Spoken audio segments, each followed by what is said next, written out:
আগে চেক করো, তারপরে বিশ্বাস করবা, ঠিক কিনা? তাহলে এখন থেকে একটা কিছু শুনলে বিশ্বাস করবেন। একজন এসে বলল, ভাইজান আপনার মেয়েরা দেখলাম আরেক ছেলের সাথে বাজারে ঘোরাফেরা করে, ওই রমনার বটমূলে দেখলাম আপনার মেয়ে আরেক ছেলেরে নিয়ে ফষ্টি নষ্টি করে, লোকের কথা বিশ্বাস করে বাসায় যে মেয়ের চুলের মধ্যে ধরে মাইর, আইজো মায়ের কাইলো মাইর। এরকম হতে পারে না? হয়তো ওই লোক আপনার মেয়ের মতো দেখতে আরেক মেয়েকে দেখছেন। এরকম হয় কিনা সমাজে? একজন এসে বললো, ভাই আপনি এখানে ভাবিরে তো দেখলাম ওই জায়গায় আরেক লোকের সাথে ঘোরাফেরা করতেছে, খবর রাখেন না বাসা? আপনি রেগে মেগে, ঘটনা কি? আমার খেয়ে আমার পরে আরেকজনের সাথে, যে এই বাড়িতে যে মাইর, কোনো কথা নেই। দেখবেন যে ছোট্ট মারামারি থেকে এই ঘটনা অনেক সময় বিচ্ছেদ বা ডিভোর্স পর্যন্ত গড়ায়, ঠিক কিনা? ওই যে শোনা কথায় কান দিছে, ফাতা পাইয়ন, আপনি চেক করেন নাই। হয়তো আপনার স্ত্রীর মতো দেখতে, বা আপনার স্ত্রী যে জামা পরে, যে পোশাক পরে, এরকম পোশাক পরে আরেক নারীকে দেখছে, আপনার বউ না এটা। আপনার মেয়ের ব্যাপারে যে তথ্য দিয়েছে এটা সঠিক নয়, সে আপনার মেয়ের মতো আরেকটা মেয়েকে দেখেছে, এসে আপনার কাছে বলে দিছে, আপনি বিশ্বাস করছেন। ভেজাল আছে না নাই? এই ভেজালগুলোকে থামানোর জন্য কোরআনে এই বিধানগুলো নাজিল করেছে কে? তাহলে ফরিদপুরের ভাইয়েরা, সমাজটারে সুন্দর রাখার তথ্য একটা শুনলেই বিশ্বাস করবেন না। সিলে কান নিয়ে গেছে শুনলেই সিলের পিছনে দৌড়, নাকি?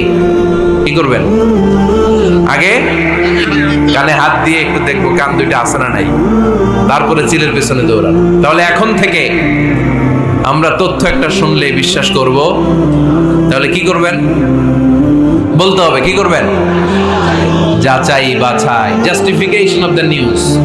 কোন নিউজ জাস্টিফিকেশন ছাড়া আমরা প্রচার করব, বিশ্বাস করব, শেয়ার করব না। আল্লাহ বললেন, ইয়া আইয়ুহাল্লাযীনা আমানু লা ইয়াসখার কওমুম মিন কওম। ওহে আমার ইমানদার বান্দারা, শোনো শোনো, খবরদার কখনো কোনো মুমিন বান্দারে ঠাট্টা করো না, অবজ্ঞা করো না, ঠাট্টা করো না। তার মনে কষ্ট হয় এমন কোনো কথা তারে বলো না। Never scoff of anybody. কাউকে নিয়ে ঠাট্টা করবেন না, তার দেহ নিয়ে, তার আকৃতি নিয়ে, তার বংশ নিয়ে। এক লোকের বাবা ছিল চোর, কিন্তু তার ছেলে অনেক ভালো। আপনি কি তারা বলতে পারবেন তুই চোরের ঘরের চোর? বলতে পারবেন? চুরি করছে বাবা, ওর কি দোষ? কথা বলেন। এগুলো কবিরা গুনাহ। আওয়াজ করে বলেন তো, কি গুনাহ? কবিরা গুনাহ। কারো আকৃতি নিয়ে, আমার ফরিদপুরের কলিজার টুকরা যুবক ভাইরা, কারো আকৃতি নিয়ে কখনো অবজ্ঞা করবে না, তুচ্ছ জ্ঞান করবে না। এটা কবিরা গুনাহ, এটা আল্লাহ খুব অপছন্দ করেন। এর কারণ আকৃতিটা আমাদের হাতে নাই। আমাদের কারো নাক লম্বা, কারো খাটো, আমরা কেউ কালো, কেউ সাদা, আমরা কেউ স্মার্ট, কেউ অন্যরকম। তো এই যে আমাদের এক এক ধরনের আকৃতি, এটা কি আমি বানাইছি? আপনি বানাইছেন? দিছে কে? এই জন্য কারো দেহের গঠন নিয়ে যদি আপনি অবজ্ঞা করেন, এটা প্রক্ষান্তরে আপনি স্রষ্টাকে নিয়ে অবজ্ঞা করবেন। কারো দেহের আকৃতি নিয়ে যদি আপনি তুচ্ছ করেন, তাকে তুচ্ছ করেননি, আমার রবকে আপনি তুচ্ছ করেছেন। চিল্লায় বলেন ঠিক কিনা? খবরদার, তুই কালু, তুই লম্বু, তুই মোটু, তুই কানা, তুই রোহিঙ্গা, আছে না নাই? ইদানিং ইদানিং এটা খুব চলে। এই রোহিঙ্গা নামটা আছে না? ফরিদপুরে এগুলো ঢুকে নাই না? আমাদের ওইদিকে দেখি কি অবস্থা, কারোর সাথে কেউ লাগলে তুই রোহিঙ্গা। কি আশ্চর্য, এই গালি কবে আসলো?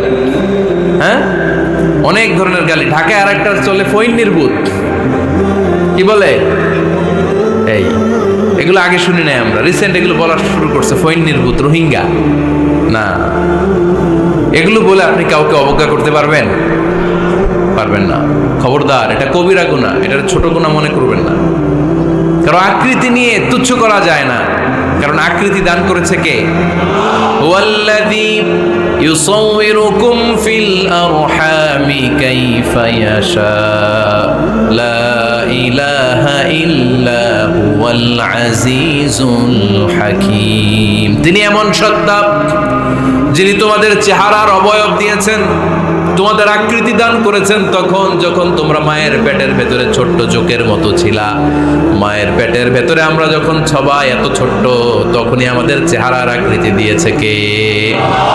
কে সুন্দর হব, কে ছেলে হব, কে মেয়ে হব, কে মোটা হব, কে চিকন হব, আমার ইচ্ছা হয়েছে? আওয়াজ করে বলতে হবে, কার ইচ্ছায়? প্রত্যেককে যদি আল্লাহ প্রত্যেকের নিজের চেহারা ডিজাইন করতে দিতেন, আল্লাহ যদি বলতেন তোমার চেহারাটা কেমন হবে তুমিই ডিজাইন করো, তাহলে আপনি আপনারা কেমন বানাতেন? হ্যাঁ বলেন, ফরিদপুরের ভাইরা বলেন, সুন্দর করে বানাতেন তাই না? সবচাইতে স্মার্ট, সবচেয়ে সুন্দর করে আমি আমার চেহারাটা বানাতাম যদি আমাকে ডিজাইন করার সুযোগ দেওয়া হতো। কিন্তু এই সুযোগ তো আল্লাহ দেন নাই। ডিজাইন স্বয়ং করে দিয়েছেন কে? কোন নারীকে যদি আল্লাহ বলতে এই নারীরা তোমাদের চেহারা কার কেমন লাগবে তোমরা বানাও, প্রত্যেক নারী কি করতো? বিশ্ব সুন্দরী করে নিজেকে বানাতো। খুদ ধরার মতো কোনো জায়গা সে নিজের জন্য রাখতো না, ঠিক কিনা? কিন্তু এটা আল্লাহ দেন নাই। এই আকৃতিটা আমাদেরকে সরাসরি দান করেছেন কে? খবরদার, আমাদের অনেকে বিকলাঙ্গ, আমাদের অনেকের হাত ছোট, পা বড়, দেখতে মোটা, কেউ চিকন কেউ কালো। খবরদার, কারো আকৃতি নিয়ে কখনো কোনো অবজ্ঞার সুরে, ঠাট্টার সুরে কোনো কথা আমরা বলবো না। রাজি আছেন? সবাই রাজি আছেন? আল্লাহ রাসূল সাল্লাল্লাহু আলাইহি ওয়াসাল্লামের এক সাহাবী ছিল, নাম ইবনে মাসউদ রাদিয়াল্লাহু তাআলা আনহু। ওনার পায়ের নলা ছিল খুব চিকন, অস্বাভাবিক চিকন, স্বাভাবিক না। তো উনিও এটা ঢেকে রাখতেন, দেখাতেন না কাউকে। একদিন উনি খেজুর পাড়ার জন্য খেজুর গাছে উঠলেন। খেজুর গাছে ওঠার পরে নিচ থেকে সাহাবারা পায়ের চিকন নলা দেখে ফেলছে। দেখে সবাই হাসি, সবাই হেসে কুটি কুটি। বিশ্বনবী বললেন, হেসো না, খবরদার, আমার ইবনে মাসুদের পায়ের চিকন নলা দেখে হেসো না। আমার ইবনে মাসুদের এই পায়ের চিকন নলা যদি মিজানের পাল্লায় উঠিয়ে দেয়া হয়, কিয়ামতের দিন উহুদ পাহাড়ের চেয়েও ভারী হয়ে যাবে। খবরদার, আমার ইবনে মাসুদকে আমার আল্লাহ অনেক পছন্দ করে, তার পা চিকন দেখে তাকে তুচ্ছ করো না। আল্লাহর হাবিব সাল্লাল্লাহু আলাইহি ইসলামের 11 জন স্ত্রীর মধ্য থেকে একজন স্ত্রী ছিলেন একজন স্থূল আকৃতির, অবিসিটি ছিল, একটু মোটা। ওনার নাম ছিল সাফিয়া রাদিয়াল্লাহু তাআলা আনহা। আম্মা জান আয়েশার সাথে একবার সাফিয়ার ঝগড়া। নবীদের বউদের মাঝে মাঝে মাঝে ঝগড়া হতো, তবে সেটা হতো মধুর ঝগড়া। সুবহানাল্লাহ পড়েন। আম্মা জান আয়েশা রাদিয়াল্লাহু তাআলা আনহার বাসায় একদিন বিশ্বনবী বসা ছিলেন। আরেকজন স্ত্রী, বিশ্বনবীর আরেকজন স্ত্রী রান্না করে কিছু খাবার আম্মা জান আয়েশার ঘরে পাঠিয়েছেন। এক দাসী দিয়ে বলল, যাও এটা আয়েশার ঘরে দিয়ে আসো, কারণ নবী আয়েশার ঘরে। আম্মা জান আয়েশা রাদিয়াল্লাহু তাআলা আনহা বললেন, এগুলো কি? ওই দাসী বলে, তরকারি। কে দিছে? অমুক স্ত্রী। কেন দিয়েছে? আমি কি রান্না করতে পারি না? তোমরা রান্না তোমরা খাও। এই কথা বলে পাতিল সহ উড়ায় মারছে চেহারার মধ্যে। এর কারণ ওনারা মানুষ ছিলেন, মানবীয় ব্যাপারগুলো ওনাদের মধ্যেও কাজ করত। আবার এক স্ত্রী ঝোল দিয়ে রান্না করে কিছু খাবার নিয়ে এসেছে। আম্মা জান আয়েশা রেগে মেগে ওই ঝোল নিয়ে ওই স্ত্রীর গালের মধ্যে মেখে দিয়েছেন। বিশ্বনবীর আরেক বউয়ের গালের মধ্যে ওই ঝোল লাগাই দিচ্ছে। এবার ওই স্ত্রী বিশ্বনবীর কাছে যেয়ে বলে, ইয়া রাসূলুল্লাহ, দেখেন আয়েশারে আপনি বেশি আদর করেন তো, দেখেন কি করে আমাদের সাথে। এই যে আমাদের গালের মধ্যে ঝোল মাখাই একবার মেকআপ বানাই দিচ্ছে। বিষ্ণু ইসা ইসলাম বললেন, তাই আয়েশাকে ডাকো। আম্মা জান আয়েশা রাদিয়াল্লাহু তাআলা আনহা আসলেন। আল্লাহ রাসূল সাল্লাল্লাহু আলাইহি ওয়াসাল্লাম বললেন, তুমি কি আমার এই স্ত্রীর সাথে এমন আচরণ করেছো? আম্মা জান আয়েশা বললেন, করেছি। কেন? আম্মা জান আয়েশা বললেন, তখন মেজাজটা গরম ছিল, এখন বুঝতে পারতেছে আসলে এই কাজটা করা ঠিক হয় নাই। এবার বিশ্বনবী বিচার করবেন। বিশ্বনবী বললেন, আল কিসাস, যেমন করা হয়েছে বিচার হবে তেমন। তোমার গালে যেমনি ঝোল লাগাই দিয়েছে, তুমি একটু ঝোল নিয়ে আয়েশার গালে লাগাই দাও। সুবহানাল্লাহ পড়বেন না? ওই স্ত্রীও কিছু ঝোল নিয়ে আম্মা জান আয়েশার গালে লাগাই দিল। এখন দুইজনে হাসতেছে, বিশ্বনবীও হাসলেন, আরশের উপর থেকে খুশি হয়ে গেলেন। কে? তো স্ত্রীদের মধ্যে মাঝে মাঝে এটা ঘটতো। সাফিয়া রাদিয়াল্লাহু তাআলা আনহা ছিলেন একটু মোটা। আম্মা জান আয়েশা বললেন, ইয়া রাসূলুল্লাহ, দেখেন আপনার মুটি বউ, আপনার মুটকি বউ, এই মুটি বউ বলে একদিন একটা গালির মতো দিয়ে ফেলছে।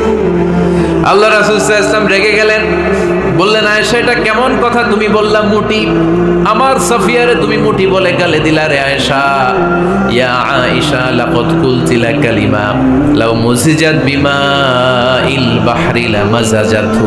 এমন একটা মন্তব্য তুমি সাফিয়ার ব্যাপারে করে ফেলেছো রে আয়েশা, এই কথাটা যদি সাগরের নীল পানির মধ্যে ছেড়ে দেয়া হয়, এই কথার পঙ্কিলতার কারণে, এই কথার কর্দমাক্ততার কারণে, এই কথার পঙ্কিলতার কারণে সাগরের সব পানিগুলো মুহূর্তের মধ্যে কালো হয়ে যাবে। এই কথাটা সাগরে ফেলে দিলে সাগরের নীল পানি পুরোটা কালো হয়ে যাবে। আয়েশা, খবরদার, কাউকে তুচ্ছ করে অবজ্ঞা করে কখনো কিছু বলা যাবে না। এই জিহ্বাটা এটা ভয়ঙ্কর একটা অঙ্গ। বেশিরভাগ পাপ এই জিহ্বা দিয়ে হয়। কি দিয়ে হয়? এই জন্য সাহাবারা জিহ্বা ধরে মাঝে মাঝে জিহ্বার মধ্যে ব্যাট মারতেন। আর বলতেন জিহ্বা তোর জন্য আমি আটকে যাব কিয়ামতের দিন। আমলিক আলাইকা লিসানাক, নিজের জিহ্বার মালিক নিজে হন। আপনার জিহ্বার মালিক যেন শয়তান না হয়ে যায়। জিহ্বা আপনার, শয়তানের ভাষায় আপনি কথা বলেন কেন? খবরদার, প্রতিটা কমেন্ট, প্রতিটা কথা, প্রতিটা মন্তব্য, এগুলোর ব্যাপারে কিয়ামতের দিন পাই টু পাই করে আপনার কাছে আল্লাহর সুপ্রিম কোর্টের কাঠগড়ায় দাঁড় করিয়ে আপনারা জিজ্ঞেস করবে কে? এজন্য বিশ্বনবী বলছেন মাইয়াদ মাল্লি মা বাইনা লিহিয়াইহি ওয়া মা বাইনা রিজলাইহি আদমান লাহুল জান্নাহ।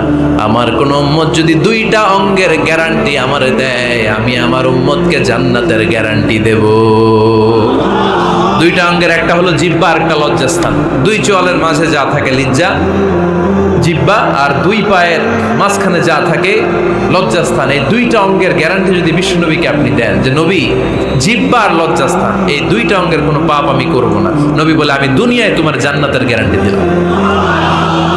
এজন্য জিহ্বাটারে সামলান, যা মনে চায় বললেন। খবর আছে না নাই? খবর আছে।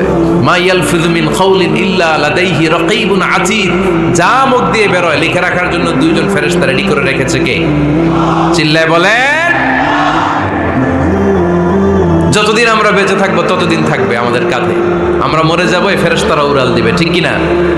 দুই কান্দে জি ছিল যে তোমার দুইজনা পাহারা, তোমারে একলা থইয়া পালাইছে তাহারা। তোমার আটকুঠুরি নয় দরজা বন্ধ এবার হলো রে হলো। মুখে আল্লাহ রসুল সবে বলো, ও মুখে আল্লাহ রসুল সবে বলো। দুয়ারে আইসাছে পালকি নাই হরি গাও তোলো রে তোলো। মুখে আল্লাহ রসুল সবে বলো, ঠিক না? এজন্য সাবধান। আমলিক আলাইকা লিসানাক, নিজের জিহ্বার মালিক নিজে হন। মন যা চায় মুমিন তখন ইচ্ছা মতো মন মতো কোনো মন্তব্য ছুটতে পারে না। বিশ্বাসী বলে যদি নিজেকে দাবি করেন, নিজের জিহ্বার মালিক নিজে থাকার দরকার আছে না নাই?